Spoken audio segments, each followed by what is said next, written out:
वंदामी बनते जी। सुखी। बनते जी, इस जीवन में धम्म श्रवण भी हम कंटिन्यू कर ही रहे हैं, ध्यान साधना भी कर ही रहे हैं। तो इसके बाद का जो भी जीवन होगा मृत्यु के बाद का, तो क्या उसमें संभावना ये बनेगी कि हमारा बुद्ध शासन में ही जन्म होगा, हमको बुद्ध की शिक्षा मिलेगी? यदि उस चित्त की चेतना से यदि काम हो रहे हैं तो वह हो सकता है। क्षण भर के लिए भी वो निमित्त जाग जाए और हमारा पुण्य का पलड़ा उस तरह उतना भारी हो जाए तो निश्चित ही वास्तव में मिलेगी।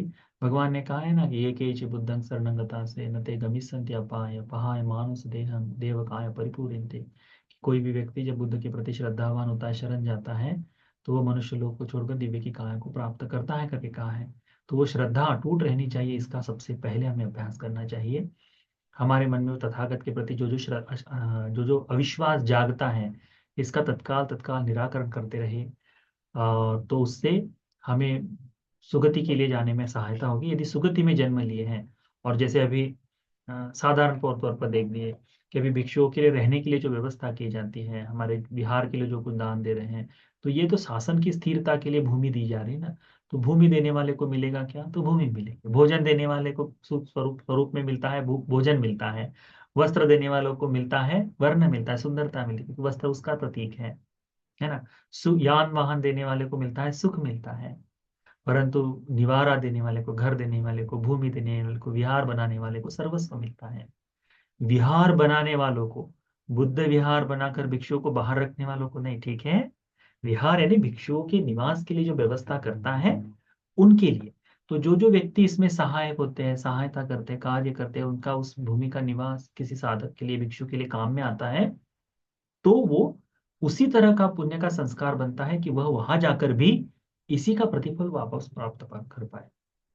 क्योंकि जो देंगे उसी का तो परिणाम हमको मिलेगा। तो इसीलिए अपने जीवन में यदि आप चिंतन करते रहो कि हाँ हमने इस चीज के लिए सहायता, उसके लिए स्पेसिफिक पुण्य होता रहे, तो जहां भी जन्म लेंगे आप वहां उस भूमि को पाएंगे ही। नहीं तो ऐसा होता है ना कि अनेक बार देवी लोक में जन्म लेकर भी सभी लोग, देवता लोग धर्म को सुने ही आवश्यक नहीं। जिनकी चित्त की चेतना होती है उनके लिए विशेष भाव से वो जो धर्म सभाएं जो लगती है वहां जाकर देवता को उसका अनुभव करते हैं, आनंद लेते हैं। ऐसा है। ठीक है, तो उसको ध्यान में रखो, अपने पुण्य को उस तरह से करते रहो तो लाभ है। अगला प्रश्न। बंदा में आदरणीय बनते जी, सुखी हो।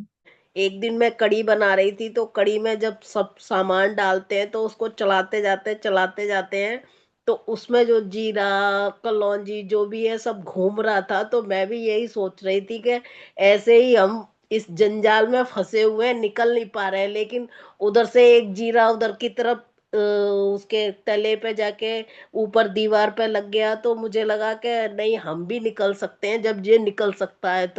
तो ऐसा थोड़ा प्रतीत हो रहा था, तो मैंने कहा सोचने के लिए। लेकिन अभी ये था, मैं जैसे नींद खुल जाती है तो उसमें भी बोलती रहती हूँ भगवान की प्रार्थना। और जैसे कुछ काम कर रही होती हूँ तो बोलती रहती हूँ। तो वो बोलना गलत तो नहीं है? मतलब अगौरव तो नहीं हो रहा उससे? मन मन में की जो ली चिंतन चलता रहता है। हाँ, मन को लगाए रखने के लिए ये भाव, कोई आपत्ति नहीं है इसमें, इसको करने में कोई आपत्ति नहीं है। धर्म का श्रवण ये करते समय गौरव रखना चाहिए। परंतु जैसे अब हम अपना ही बताएं, हम भी कभी कभी बैठे बैठे, हम कहीं जा रहे हैं, गाड़ी में बैठे हैं, कहीं अकेले में बैठे हैं, कई लोगों के बीच में बैठे हैं, अब उनकी लोगों की चर्चा चल रही हो तो मैं अपने ही मन में एक सूत्र का पठन कर लूंगा, कोई गाथा बोल दूंगा। मैं कर लेता हूँ। उसमें मैं कोई अगौरव नहीं देखता, क्योंकि मन दूसरी जगह लगने से अच्छा है कम से कम धर्म के चिंतन में लगा रहे।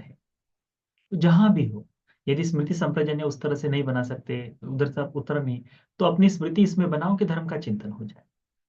तो उसको देखो, उसमें कोई आपत्ति नहीं। अच्छी बात है कि लेटते हुए भी यदि सूत्र का चिंतन चल रहा है, यानी गाथा गा रहे हैं, परित्राण बोल रहे हैं, तो उसमें कोई आपत्ति नहीं, आप कर सकते हैं। परंतु वही सर्वस्व नहीं समझना है फिर कि अरे मैं तो लेटे लेटे ही परित्राण बोल दी, अब मुझे भगवान के सामने हाथ जोड़कर बैठने की आवश्यकता नहीं।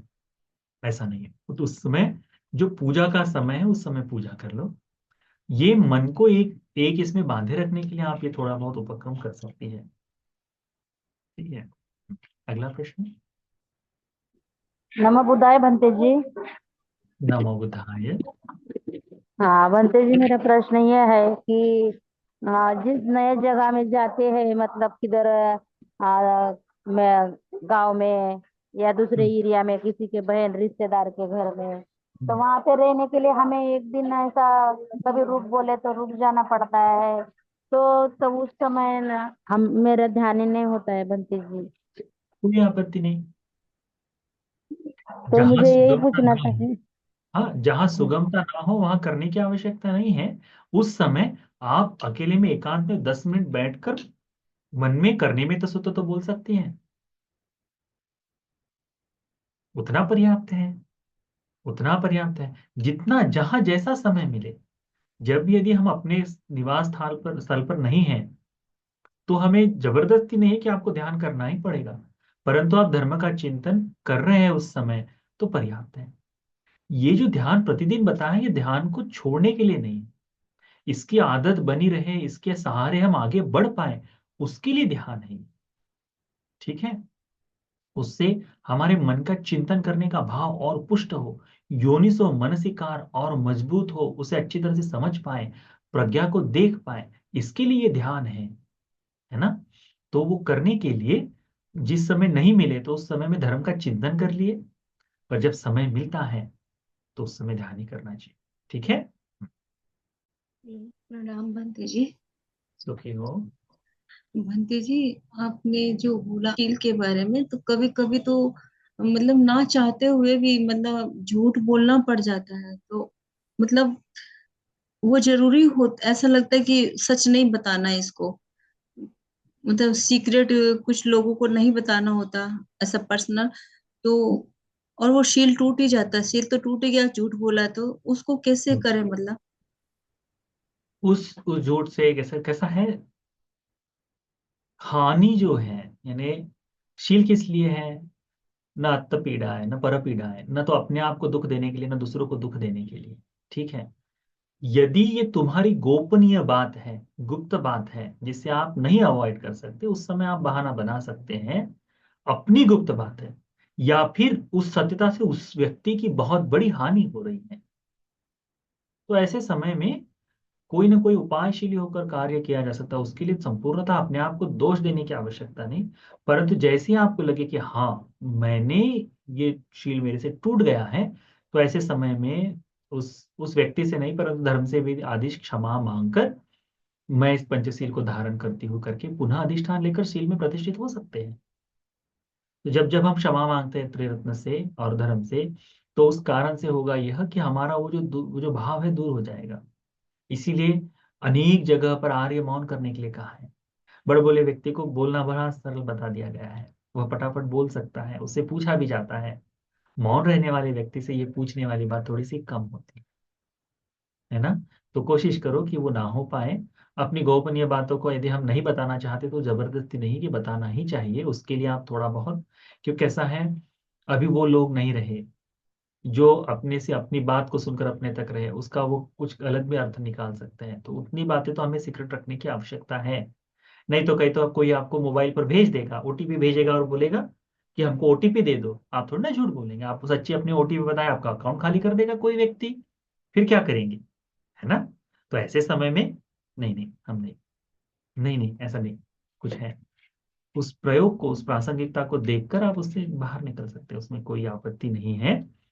शील से कैसा होता है, उसका अभ्यास करने से आपको तकलीफ ना हो, अपने आप को पीड़ित करने वाला होता है जो शील का, दुशीलता का भाव दूसरों को पीड़ित करने वाला होता है, ये दोनों चीजें ना हो रहे, तो उस समय मध्यस्थता का आप अभ्यास कर सकते हैं। ठीक है।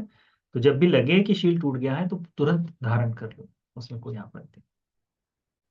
नमो बुद्धाय आदरणीय मंत्री जी। नमो बुद्धाय। रखितानंद बोले मंत्री जी। हाँ, रखित बताओ। बंदे जी, वो संयुक्त निकाय में जो कौशल संयुक्त है ना, उसमें जैसे मतलब भगवान बुद्ध ने श्रद्धा के कारण बताए, और जैसे उनमें कुछ चीजें ऐसे मतलब समझ में नहीं आती, तो मतलब संदेह भी होता है कि ऐसा किस प्रकार मतलब वो डिफाइन मतलब इतना सक्षम नहीं हो पाते जैसे उनको ऑब्जर्व कर सकें। उस विषय में क्या करना चाहिए? ऐसे समय में देखो, एक तो अभी हम धर्म को अभ्यास करने के मार्ग पर हैं, तो एक तो हमने उसको त्यागना नहीं चाहिए। जिस चीज को हम नहीं समझते, हमने पिछली बार पिछले सब मध्यम निकाय में एक देखा, उन भिक्षु उन सन्यासियों ने क्या कहा था। मध्यम निकाय जो सुन रहे हैं, तो मध्यम निकाय जिन्हें सुना है पिछले सप्ताह का, उन्होंने भी देखा है कि भिक्षु लोग दूसरों के आश्रम में गए, अन्य आगमक के, उन्होंने भिक्षुओं को बताया कि हमारे धर्म में भी और तुम्हारे धर्म में भी समानता है, तो तुम में और हम में अंतर क्या है। तो भिक्षुओं ने ना तो त्यागा है और ना ही स्वीकार किया है। मन में ये आया कि तथागत के पास जब जाएंगे तो हम इसका उत्तर ले लेंगे। तो जो चीज अभी हमें स्वीकार नहीं आ, जो समझ में नहीं आ रही, तो उसे हमें तत्काल त्यागने की आवश्यकता नहीं। नहीं नहीं, ये नहीं हो सकता, ये बुद्ध की वाणी, ऐसा नहीं करना है।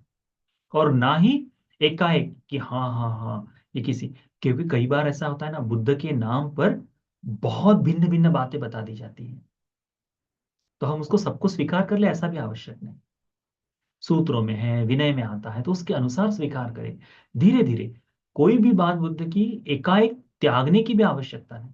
यदि हमको पूर्णतः पता है कि हाँ ये बुद्ध वाणी है, तो उसे वैसा ही स्वीकार कर लो। मैं अभी नहीं समझ पा रहा हूं, मैं अभी नहीं समझ पा रहा हूं, ऐसा भाव रखकर उसको स्वीकार करो। धीरे धीरे अभ्यास करते हुए वो सारी चीजें सुलझ जाएंगी।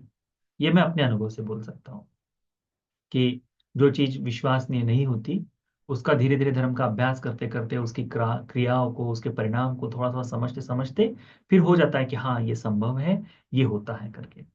ठीक है। संयुक्त निकाय में अभी कौशल संयुक्त, देवता और देवपुत्र संयुक्त के बाद है ही आप जिस सूत्रों पर बात कर रहे हैं, हम उस पर भी बहुत सुंदर चर्चा करेंगे। ठीक है।